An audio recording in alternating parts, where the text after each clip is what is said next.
இன்னைக்கு நான் வந்து பண்ண சமையல் வந்து கிட்டத்தட்ட நான் ஒரு 4, 5 வருஷத்துக்கு முன்னாடி பண்ணதுக்கு. எப்போனா நான் காலேஜ் படிக்க புதுசுல. இப்போ நம்ம வந்து ஒரு குக்கிங் வந்து நல்லா பண்ணுறோம் அப்படின்னா நம்ம ரிப்பீட்டடாக பண்ணோம்ல. ஆனால் எனக்கு என்ன பழக்கம்னு தெரில. நான் இப்போ நல்லா பண்ணியிருக்கேன் அந்த குக்கிங் ஒரு ஃபுட்டு அப்படின்னா, அது வந்து நான் திருப்பி ரிப்பீட் பண்ணதே இல்லை. எதுக்கு பண்ண மாட்டேன்னு எனக்கே தெரில. காலேஜ் டேஸில் வந்து நான் தான் தினமும் குக் பண்ணி எடுத்துகிட்டு போவேன் காலேஜுக்கு. அப்போ வந்து இந்த ஒன் பாட் ரெசிபி அந்த மாதிரி பிரியாணி, அதுக்கப்புறம் அந்த கேரட் ரைஸ், இந்த மாதிரி கேப்சிகம் ரைஸ் அந்த மாதிரிலாம் செஞ்சு எடுத்துகிட்டு போவேன்.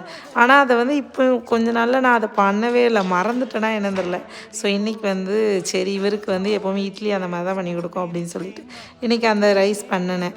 நல்லா தான் இருந்துச்சு. அப்படியே ஒரு ஆம்லேட் வச்சு காலையிலே அவருக்கும் கொடுத்துட்டு நானும் பேபியும் சாப்பிட்டோம். உங்களுக்கு மார்னிங் எப்படி போச்சுன்னு சொல்லுங்கள்.